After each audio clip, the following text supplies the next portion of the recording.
Bonjour à tous et bienvenue encore dans cette célébration dominicale où on a le privilège d'écouter la parole, de louer le Seigneur, d'être repris aussi peut-être par le Saint-Esprit.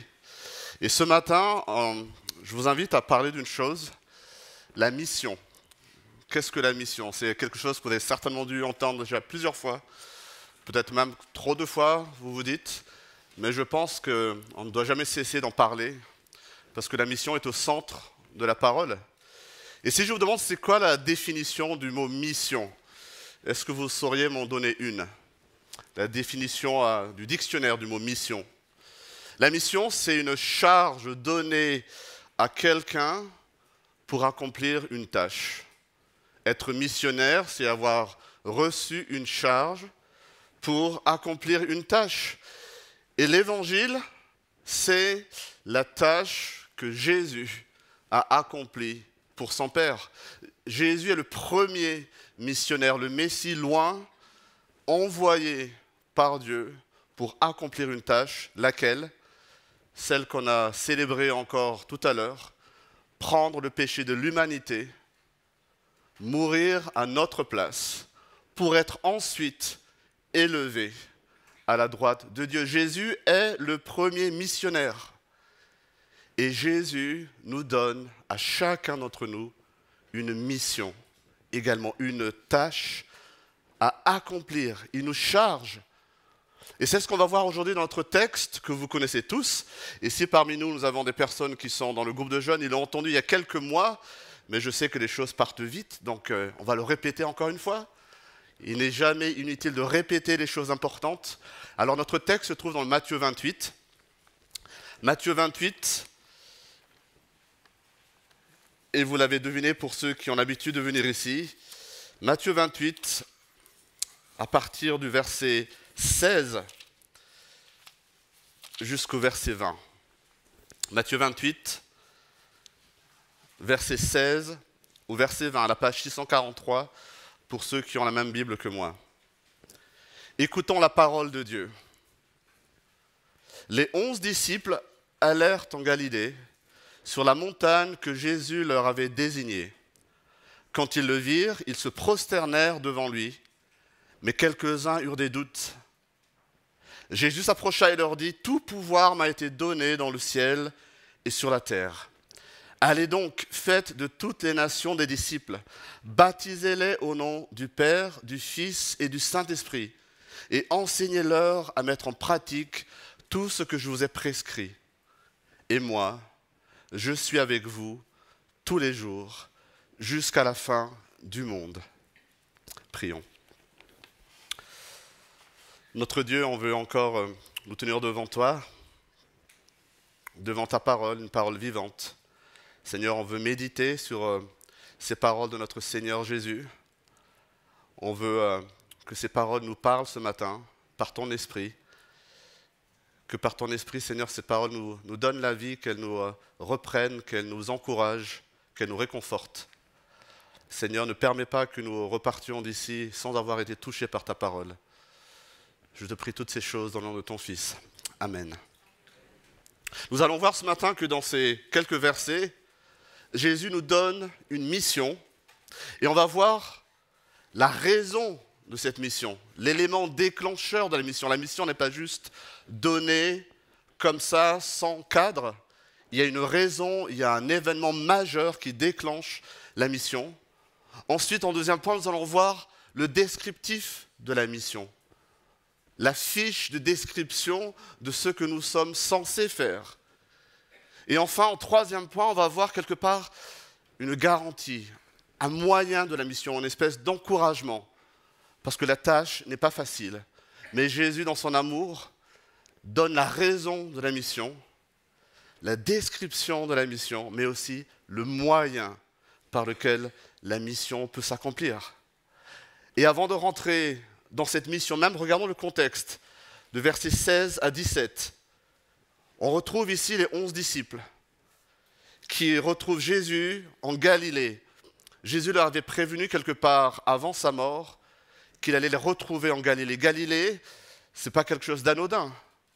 Dans Matthieu, déjà, on voit dès le début que Galilée, c'est là où Jésus a démarré son ministère.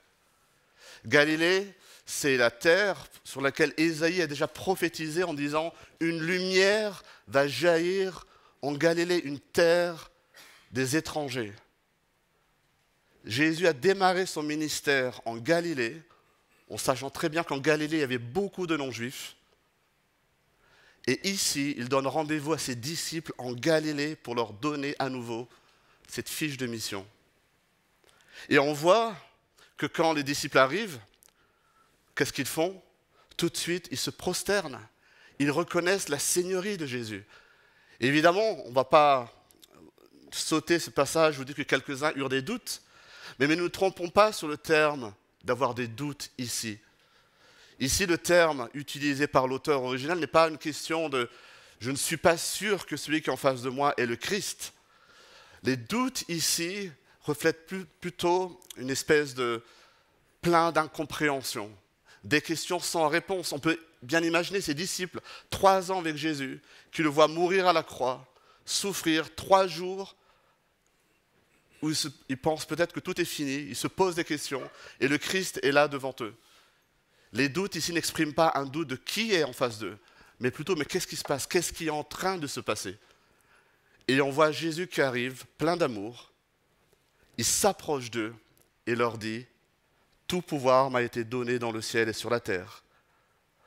Ça, c'est l'introduction de la mission. On connaît très bien le mandat missionnaire de fait de toutes les nations, mes disciples. Mais il y a un mot qui donne toute la signification, tout le contexte des versets 19 et 20. La raison de la mission. Au verset 19, Jésus dit, si vous avez des bonnes traductions, « Allez donc, faites de toutes les nations des disciples ». Le mot grec ici peut se traduire par « en conséquence » ou « c'est pourquoi ». Ce mot donne la causalité entre le verset 18 et le reste de notre texte. Jésus dit « Tout pouvoir m'a été donné sur la terre et dans le ciel ». Tout pouvoir. Est-ce que Matthieu veut nous dire ici que Jésus n'avait pas de pouvoir avant sa mort? Certainement pas. Tout au long de l'Évangile, Matthieu nous montre avoir le pouvoir de Jésus par des miracles, son autorité dans son enseignement, dans les faits qu'il accomplit. Jésus a toujours eu le pouvoir pendant qu'il était sur terre. Mais qu'est-ce qu'il rajoute ici alors Matthieu? Pourquoi il précise pouvoir dans le ciel et sur la terre? Jésus indique ici que Dieu le Père lui a remis le trône sur l'univers. Pendant que Jésus marchait sur la terre, pendant ces 3 ans de ministère, le Dieu incarné opérait dans un habit d'homme, limité, dans un espace limité. Mais maintenant, nous sommes après la résurrection. Matthieu 28 démarre avec la résurrection. Nous sommes à la fin, nous sommes le jour d'après. Jésus est maintenant, comme on l'a chanté, comme on l'a lu, élevé pour avoir tout pouvoir, toute autorité sur l'univers tout entier. C'est ce que Paul développe dans le texte que nous avons lu.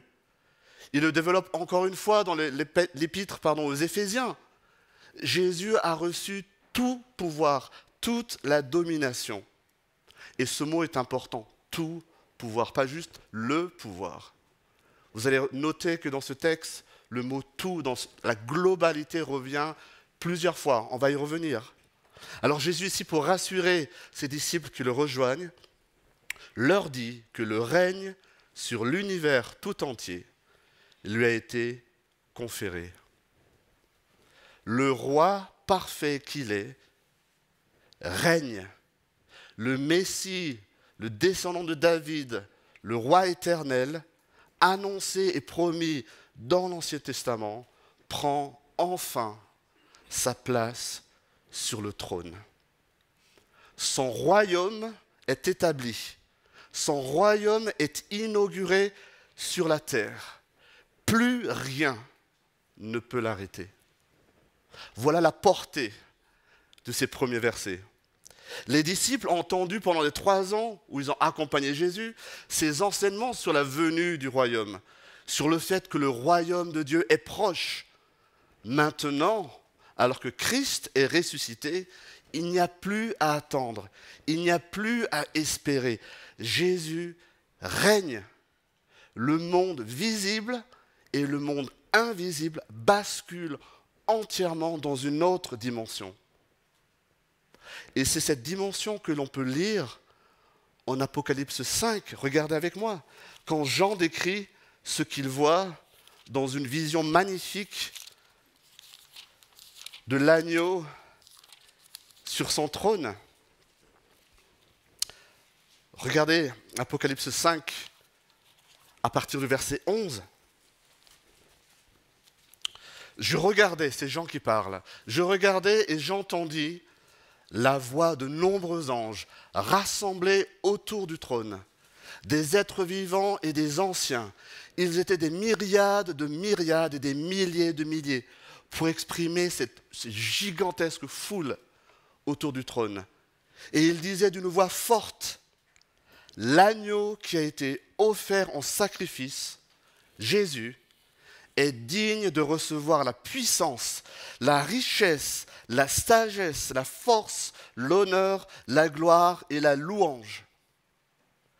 Toutes les créatures qui sont dans le ciel, sur la terre, sous la terre, sur la mer, tous les êtres qui s'y trouvent, je les entendis s'écrier à celui qui est assis sur le trône et à l'agneau soit la louange, l'honneur, la gloire et la domination au siècle des siècles. Les 4 êtres vivants répondaient « Amen » et les anciens se prosternèrent et adorèrent. Voilà la vision magnifique que Jean a reçue, détaché du temps. Il est projeté quelque part au ciel et il voit ce qui se passe. Jésus sur son trône, adoré par des myriades et des myriades de personnes. Voilà la mission que Jésus a reçue, d'appeler à lui un peuple pour l'adorer. Voilà le but final, cette adoration hollywoodienne, j'ai envie de dire, dans le ciel. Des myriades et des myriades. Le trône de Dieu est donné à Jésus-Christ.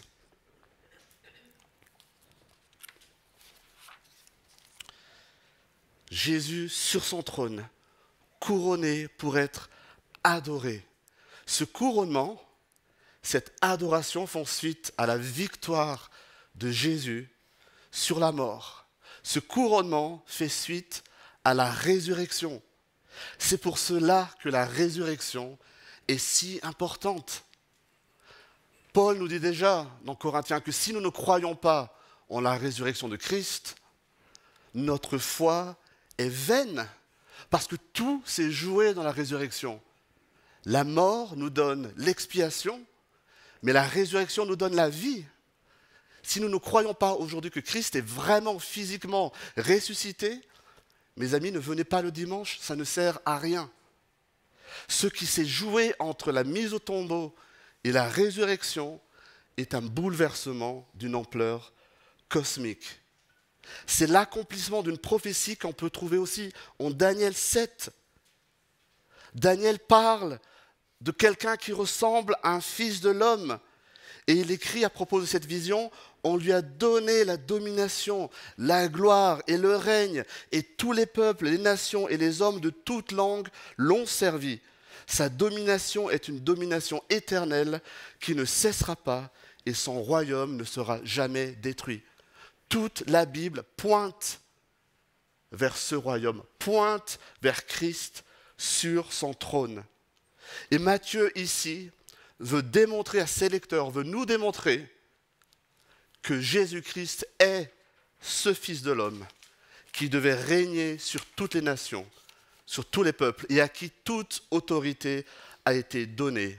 Un règne éternel qui ne sera jamais détruit. Tout pouvoir a été donné au Fils par Dieu le Père. C'est un absolu. Il n'y a rien qui échappe à son autorité et à son règne. Est-ce que ça, aujourd'hui, ça vous réconforte? Est-ce que nous croyons aujourd'hui, avec tous les événements que nous avons autour de nous, que Jésus règne, que rien ne lui échappe? Il a toute autorité. Ou alors peut-être, il nous arrive encore de douter, d'être ébranlés dans nos convictions. Mais mes amis, laissez-moi vous rappeler que ce que l'on voit, ce que l'on ressent, ne change pas la réalité. Jésus a reçu toute autorité. Est-ce que vous avez entendu parler de Hiro Onoda? Hiro Onoda est un soldat japonais, parmi tant d'autres. Et peut-être que vous avez déjà entendu parler de ces histoires de soldats japonais qui, alors que la guerre a été déclarée finie, la Deuxième Guerre mondiale, ont continué à se battre pendant des décennies. Et non seulement ils continuaient parfois, pour Hiro Onoda, c'était dans la jungle philippine, il n'avait pas reçu l'information que la guerre était finie, il refusait de croire même que le Japon pouvait perdre. Alors lui, avec peut-être une dizaine de soldats, il continuait une guérilla. Pas pendant 1 an, pas pendant 2 ans, pendant 20 ans. Il était reclus dans sa jungle, jusqu'à même tuer des soldats philippins. On est là bien après la Deuxième Guerre mondiale. Son histoire n'est pas la seule. Il y a plusieurs groupes comme ça de soldats japonais qui ne savaient pas que la guerre était finie et qui continuaient de se battre. Pourquoi je parle de Onoda? Parce que ça fait penser quelque part à notre ennemi à tous. Satan, le diable, le malin. Peut-être qu'on le voit comme Onoda qui continue à se battre, mais il y a une chose qui diffère, c'est qu'en fait, Satan, il sait déjà qu'il a perdu. Ces soldats japonais n'avaient pas appris que la guerre était finie. Mais Satan sait aujourd'hui déjà qu'il a perdu, que la victoire de Christ à la croix est totale et complète. Il sait déjà que tout est accompli.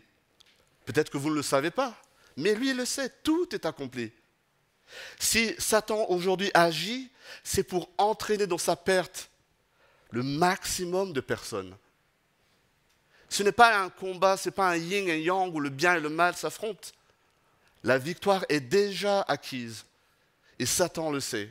Mais il va nous titiller, il va nous tenter, il va nous déstabiliser pour nous entraîner, si possible, dans sa chute qui, elle, est garantie. N'oubliez pas que Satan est déjà vaincu. Tout pouvoir a été donné à Christ. Un jour viendra où Satan purgera sa peine et sa condamnation. Et ça aussi, c'est possible. Pourquoi? Parce que Jésus a reçu toute autorité. La résurrection et le fait que toute autorité a été donnée à Jésus sont les éléments déclencheurs, la raison de la mission que Dieu donne à ses disciples. Il nous envoie maintenant proclamer sa victoire. Alors maintenant qu'on a compris pourquoi la mission, essayons de voir quelle est la description de cette mission, quelle est la fiche de mission que Jésus nous laisse à partir du verset 19. Ce verset 19 est connu comme étant la grande mission. Certains d'entre vous ont dû l'entendre rabâcher plusieurs fois. Et il faut noter ici que l'appel que Jésus lance est un appel universel. Il s'agit d'annoncer la bonne nouvelle du royaume et de faire des disciples de tous les groupes ethniques, socioculturels, linguistiques, nationaux. C'est le plan de salut, on l'a vu dans Daniel, la vision de Daniel, tous les peuples, toutes les nations. On a vu dans la vision de Jean, tous les peuples, toutes les nations. C'était la mission de Christ, c'est le plan de salut, un mystère qui nous est révélé progressivement dans l'Ancien Testament et qui éclate enfin au grand jour lorsque Christ est mis à la croix et ressuscité. Paul exprime ce mystère en Éphésiens 3 et il dit ce mystère, c'est que les non-juifs sont co-héritiers des juifs, qu'ils forment un corps avec eux et participent à la même promesse de Dieu en Jésus-Christ par l'évangile un seul peuple. Jésus est venu racheter un seul peuple pour Dieu son Père, pour la gloire de Dieu. Et ce corps, ce peuple, c'est un peuple de disciples. C'est un peuple d'adorateurs. Un peuple qui se place sous le règne de Christ et sous sa seigneurie. Disciple, c'est un mot qui fait tiquer certains, tandis que ça laisse d'autres perplexes peut-être. Quelle est votre définition du mot disciple? Est-ce que vous avez déjà réfléchi? Qu'est-ce qu'un disciple? Peut-être que vous diriez un apprenti, un élève, ou alors un illuminé qui suit un gourou. Du temps de Jésus, les maîtres de la loi, les rabbis, avaient des disciples, des personnes qui choisissaient d'étudier et de suivre l'enseignement de tel ou tel rabbi. Les disciples de Jésus ne ressemblaient pas tout à fait à ces disciples-là des maîtres de la loi. Certes, comme eux, ils vivaient avec leur maître, Jésus, qui les enseignait, mais le parallèle s'arrête à peu près là. Contrairement aux disciples des maîtres de la loi, qui eux les disciples choisissaient leur maître en fonction de l'influence, de la rhétorique, les disciples de Jésus ont été choisis par Jésus lui-même. Et qu'est-ce qu'ils ont fait pour être choisis, les disciples de Jésus? Absolument rien. Il n'y a pas eu d'acte de candidature, d'entretien. Ils n'ont pas choisi Jésus. C'est Jésus qui les a choisis. Il leur a dit à chacun, toi, suis-moi. Et autre différence avec les disciples des maîtres de la loi, les disciples de Jésus ne débattaient pas avec lui de ses enseignements. Ils n'étaient pas là pour essayer de titiller le maître. D'ailleurs, très souvent, ils ne comprenaient pas grand-chose aux enseignements de Jésus. Les enseignements de Jésus étaient pleins d'autorité. Il est la parole incarnée. Ce qu'il enseigne est parfait. Et il ne demande pas à ses disciples de seulement connaître ses enseignements. On le voit dans ce texte. Regardez encore une fois Matthieu 28. C'est quelque chose que peut-être parfois on a tendance à passer rapidement. Faites de toutes les nations des disciples, baptisez-les au nom du Père, du Fils et du Saint-Esprit, et enseignez-leur à mettre en pratique tout ce que je vous ai prescrit. Il ne dit pas juste enseignez-leur ce que je vous ai prescrit, enseignez-leur à mettre en pratique ce que je vous ai prescrit. Jésus ne demande pas à ses disciples de seulement connaître ses enseignements. Peut-être que parmi vous, beaucoup connaissent les enseignements de Christ. Mais la question, mes amis, pour être disciple, c'est est-ce que vous les mettez en pratique? Est-ce que vous les vivez? Est-ce que vous les appliquez? Les enseignements de Jésus ne sont pas donnés pour remplir nos bibliothèques, pour faire l'objet d'incessants débats intellectuels, pour écouter tel et tel orateur sur un podcast et se gargariser de maîtriser la doctrine et la théologie. Les enseignements de Jésus sont donnés pour être mis en pratique. Voilà l'ADN du disciple. C'est une illustration que je donne souvent entre parents et enfants pour illustrer la différence entre savoir et faire. Pour vous qui êtes parents, encore une fois, imaginez que vous donniez quelque chose de simple à faire à vos enfants. On va faire des courses avec papa, une mère qui dit ça à ses enfants. Pendant ce temps, vous rangez votre chambre, parce que là, c'est le boxon. Toute ressemblance avec la réalité est fortuite. Je veux que vous rangez votre chambre à notre retour, ça va être carré. Et imaginez que vous partiez la journée, vous reveniez, et vos enfants, vous arrivez dans la chambre, et là, évidemment, la chambre n'est pas rangée. Vous appelez vos enfants, il nous semble qu'on a été assez clair dans ce qu'on a dit. Et imaginez vos enfants qui répondent « Oui, c'est vrai, tu nous as dit, vous nous avez dit de ranger la chambre. » Mais après, on s'est posé entre frangins et on s'est posé la question « Mais qu'est-ce que c'est ranger en fait ?» Étymologiquement, ranger, est-ce que c'est un état d'esprit, c'est un concept Du coup, on a sorti Wikipédia, on a débattu entre nous, on a fait un groupe WhatsApp, on a demandé des amis, mais c'est sûr, on n'a pas eu le temps de le faire. Ça peut nous faire sourire, n'est-ce pas? Les enseignements de Jésus sont faits pour être mis en pratique. En débattre est inutile si nous ne mettons pas en pratique. Les connaître par cœur est inutile si nous ne mettons pas en pratique. Connaître les enseignements et ne pas mettre en pratique, ce n'est pas la définition du disciple.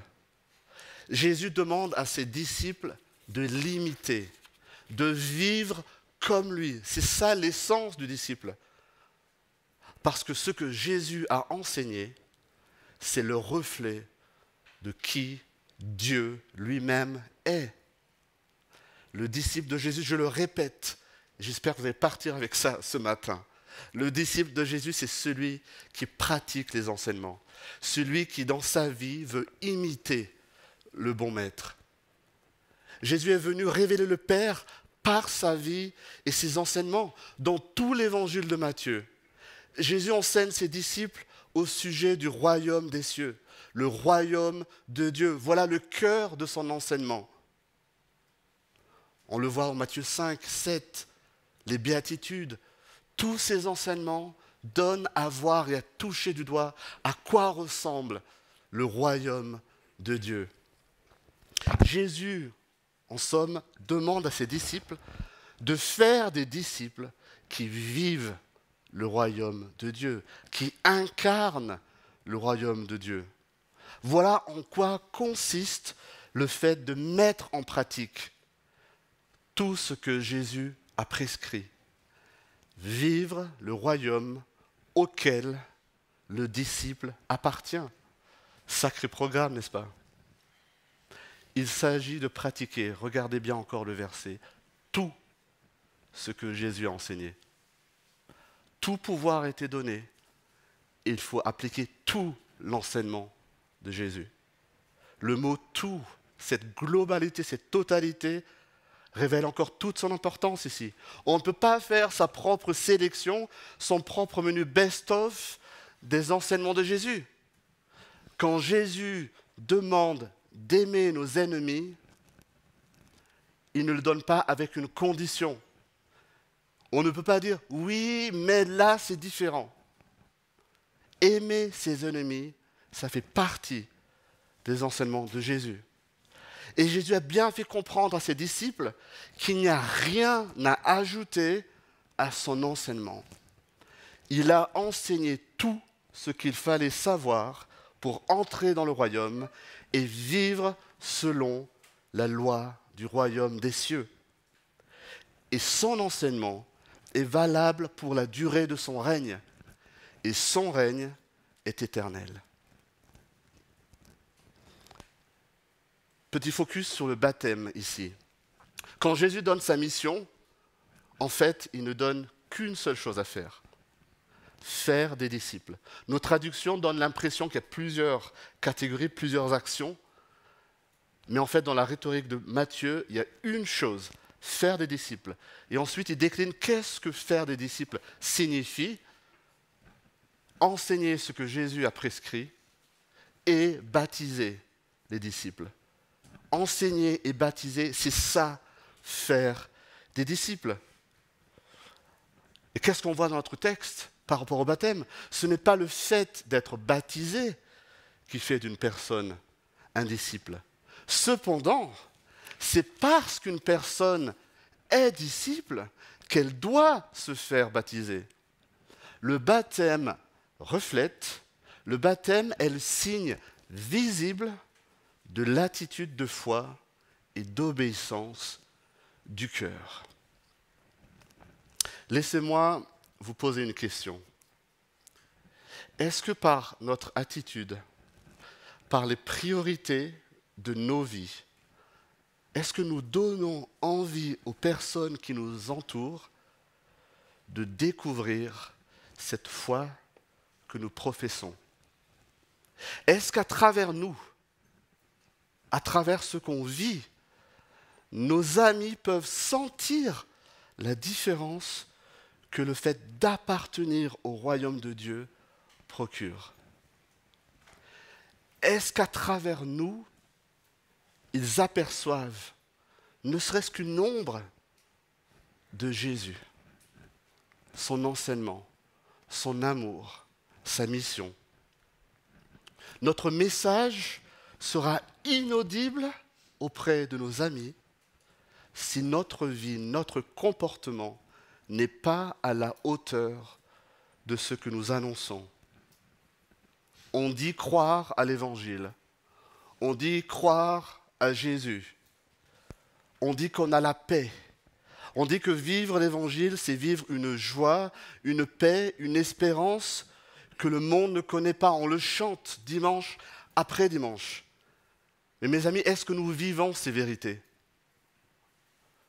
Est-ce que ceux qui ne connaissent pas encore Christ, à travers nous, ils se disent, il y a quelque chose d'incroyable dans la vie d'un tel et d'un tel. Moi, ça me donne envie de connaître.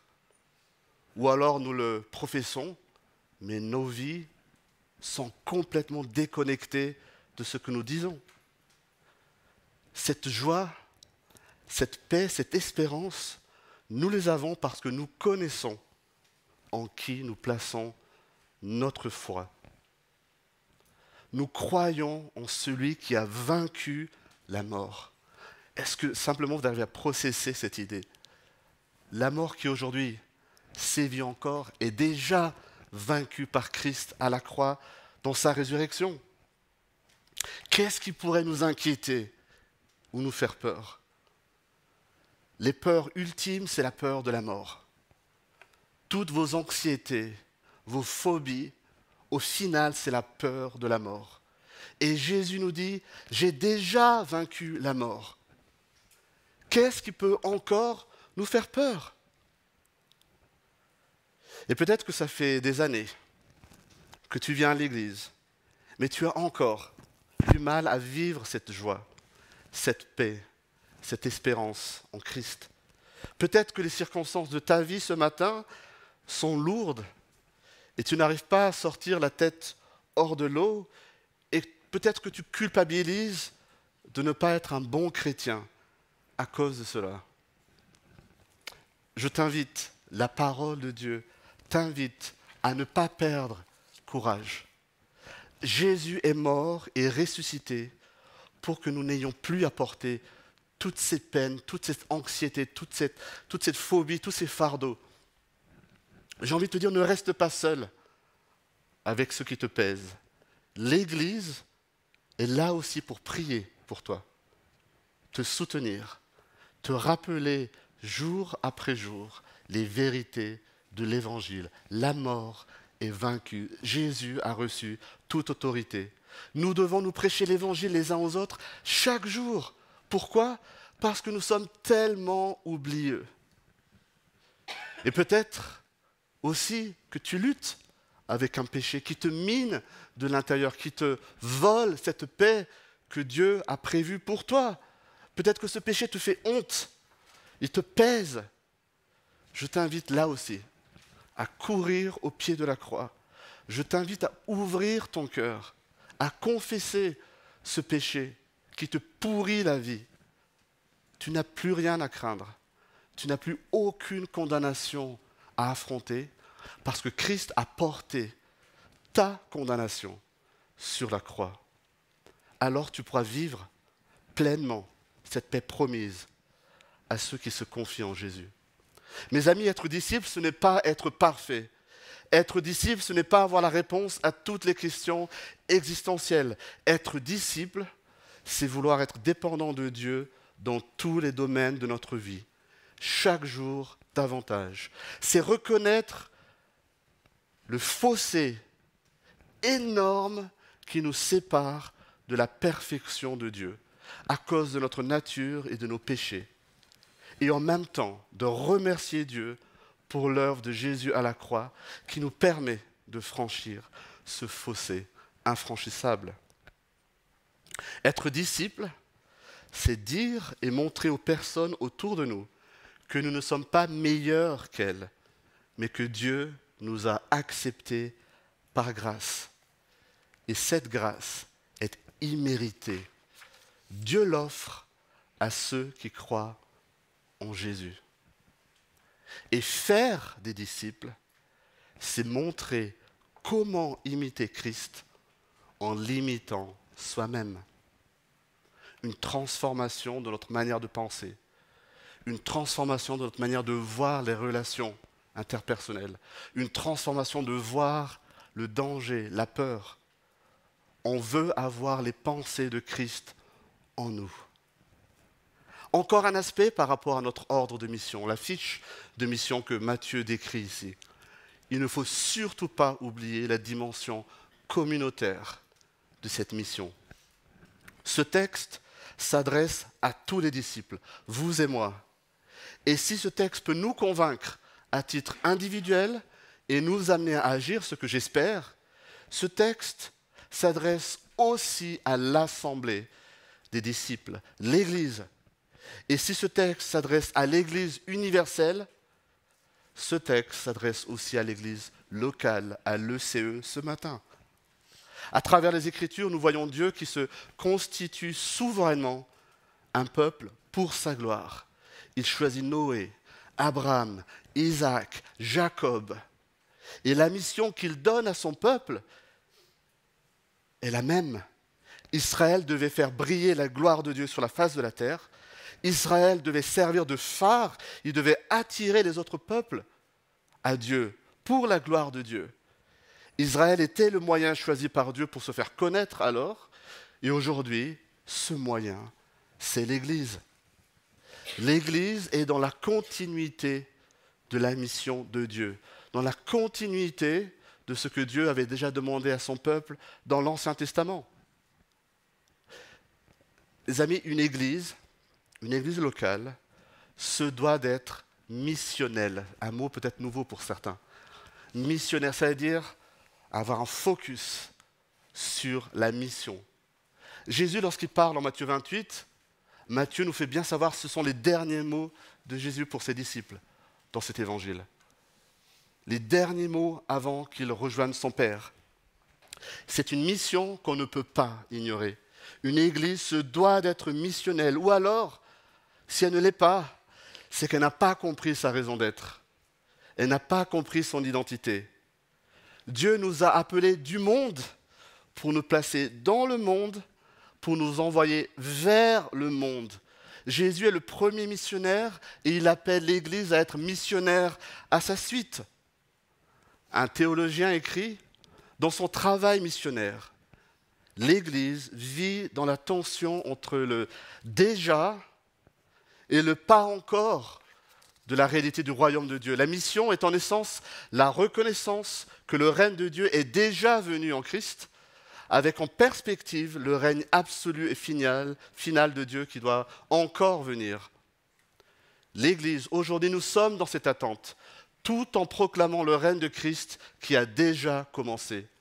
C'est le rôle absolu de l'Église, c'est sa mission. L'Église a la mission d'aller dans le monde et de transformer les vies par l'œuvre du Saint-Esprit, en proclamant le règne de Jésus pour la gloire de Dieu. C'est ça la mission de l'Église. Ce n'est pas de nous équiper, de nous taper dans l'épaule, c'est bien de s'encourager, mais ce n'est pas la mission de l'Église. Jésus n'a pas dit à ses disciples, alors maintenant vous restez bien entre vous, j'aime bien quand vous chantez entre vous, vous restez bien là et ne faites rien d'autre. Ce n'est pas ce qu'il laisse comme testament à ses disciples. Allez, faites des nations des disciples. C'est là notre mission en tant qu'Église locale. Et nous avons maintenant à la plus belle assurance, le plus beau encouragement, le plus bel encouragement qu'on peut recevoir de Dieu pour accomplir cette mission. C'est le verset 20b, la fin de notre texte. Et moi, dit Jésus, je suis avec vous tous les jours jusqu'à la fin du monde. Après 3 années passées avec eux, Jésus leur confie cette mission qui peut paraître simple, mais qui aussi, je l'entends, peut paraître lourde, voire impossible. Qui suis-je, moi, pour faire des disciples? Les disciples se rendent bien compte qu'ils ne sont pas comme Jésus, comme leur maître. Ils sont bien conscients, et je suis bien conscient de mes propres limites. On se rappelle que certains parmi les disciples, qu'est-ce qu'ils ont fait à l'arrestation? Ils ont fui, ils ont détalé comme des lapins. Pierre a trahi Jésus. Certains parmi eux ont même douté de la résurrection jusqu'à ce que Jésus apparaisse devant eux. Ils se savent faillibles. Et Jésus sait aussi qu'ils sont faillibles. C'est pour cela qu'il leur donne un mot d'encouragement, une promesse, une assurance, une des plus belles phrases que nous puissions trouver dans le Nouveau Testament. Et moi, je suis avec vous tous les jours jusqu'à la fin du monde. Jésus, qui déclare avoir reçu toute autorité, tout pouvoir dans le ciel et sur la terre, dit à ses disciples qu'il est avec eux tous les jours jusqu'à la fin du monde. Pas un jour sur deux, pas quand tu m'appelles, pas quand tu penses à moi. Je suis avec vous tous les jours jusqu'à la fin du monde. Jésus ici veut encourager, il veut réconforter, il veut rassurer ses disciples, vous et moi compris. Il nous dit, n'ayez pas peur, ne paniquez pas devant la tâche que je vous donne. Je serai avec vous tous les jours, chaque instant de chaque jour qui passe, jusqu'à ce que je revienne, je serai avec vous.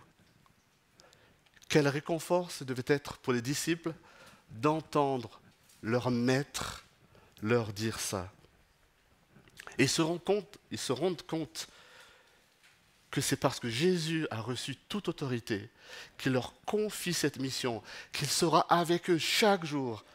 C'est grâce à ça qu'ils peuvent et qu'ils doivent accomplir leur tâche, leur mission. Devant la tâche, ils ne sont pas laissés orphelins. C'est eux, les pêcheurs d'eau douce, collecteurs d'impôts, les hommes simples du peuple, que le maître de l'univers a choisi pour proclamer au monde entier que le royaume de Dieu sur terre a commencé. Ce sont eux, ces gens simples, qui, par leur témoignage, ont renversé l'Empire romain. Ce sont eux, ces gens simples, qui, par leur témoignage, vous ont amené, vous, ici, ce matin, parce qu'ils ont obéi à la mission, qui est de proclamer le salut, la bonne nouvelle du royaume, à tous les peuples, à toutes les nations. Sans doute que nous aussi, on peut se sentir bien peu de choses par rapport à la tâche, la mission que Dieu nous confie. Je le répète, entendant encore ce matin Jésus nous dire « Je suis avec vous tous les jours ». Jésus est plein de tendresse, plein d'amour pour son peuple. Dans l'évangile de Luc, on peut lire « N'aie pas peur, petit troupeau ». J'aime beaucoup ce terme « N'aie pas peur, petit troupeau ». Il sait que nous sommes une minorité.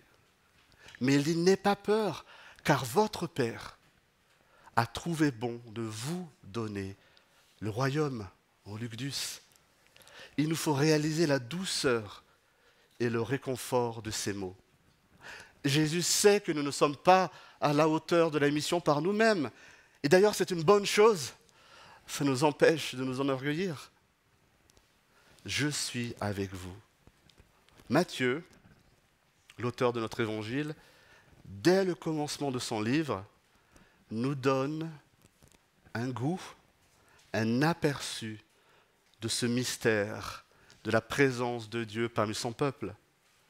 Lorsque Joseph a ce rêve de la naissance de Jésus, l'ange lui fait entendre, à propos de Marie, « Elle mettra au monde un fils, et tu lui donneras le nom de Jésus, car c'est lui qui sauvera son peuple de ses péchés. » Et Matthieu de continuer, « Tout cela arriva afin que s'accomplisse ce que le Seigneur avait annoncé par le prophète. La Vierge sera enceinte.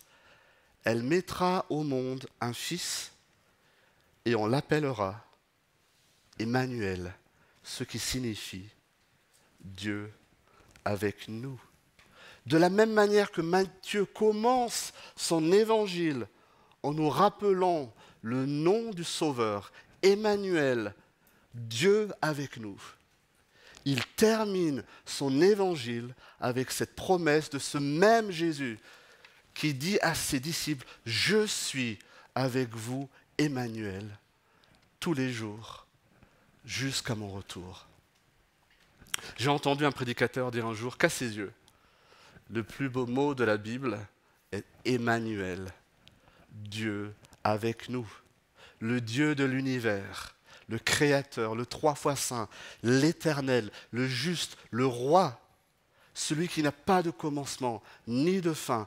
Il est avec nous. Il est parmi nous. Il vit en nous. Paul nous dit que le même Esprit de Dieu qui a ressuscité Christ d'entre les morts habite en vous. Imaginez ce que les disciples devaient ressentir en entendant leur maître leur répéter ces choses encore une fois. Imaginez le baume au cœur que ça devait leur procurer. Oui, ils devaient encore avoir plein de questions sans réponse, mais pour eux, ce n'est pas grave. Ce qui importe, c'est que Jésus leur promet d'être avec eux. Et un jour, au temps voulu par Dieu, les réponses aux questions viendront. Jésus, le ressuscité, le roi qui règne éternellement sur l'univers, est avec nous tous les jours. La mission qu'il nous confie devient alors possible. Est-ce que tu crois cela ce matin? J'en arrive à ma conclusion. Il y a une semaine, comme Ricardo nous a dit, on a célébré Pâques, la résurrection de notre Sauveur. C'est parce que Jésus est ressuscité que nous nous réunissons tous les dimanches, semaine après semaine. C'est parce que Jésus est ressuscité un dimanche que les premiers chrétiens ont décidé de se réunir le dimanche et qu'ils l'ont appelé le jour du Seigneur. Et c'est parce que Jésus a vaincu la mort que toute autorité lui a été donnée. Il n'y a rien aujourd'hui qui puisse s'opposer à son règne. Et c'est parce qu'il règne dans toute sa puissance que la mission existe. La mission qui consiste à rassembler son peuple pour l'adorer, comme on l'a lu en Apocalypse. Sans la résurrection, il n'y a pas de mission. Sans la résurrection, il n'y a pas de salut offert. Sans la résurrection, il n'y a pas de bonne nouvelle.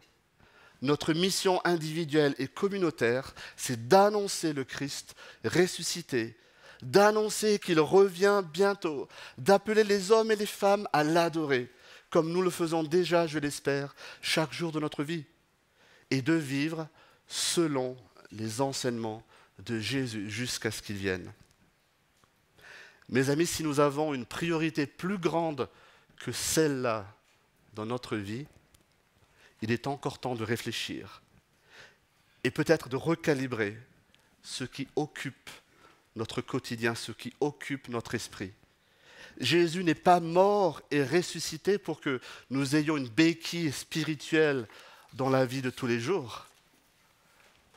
Jésus est mort et ressuscité pour être roi et pour être adoré. Il est le roi.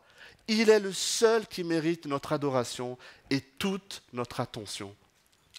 Il est ressuscité et il règne. Il a reçu toute autorité. Est-ce qu'il a la pleine autorité dans nos vies?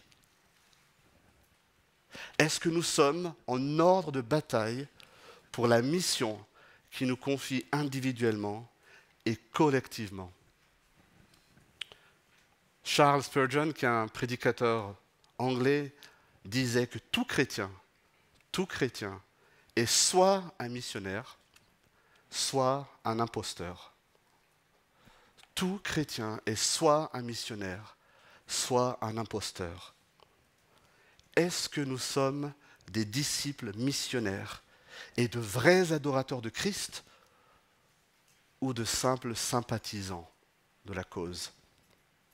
Je vous invite vraiment à vous poser honnêtement la question, parce que mes amis, il en va de votre et de notre éternité. Prions.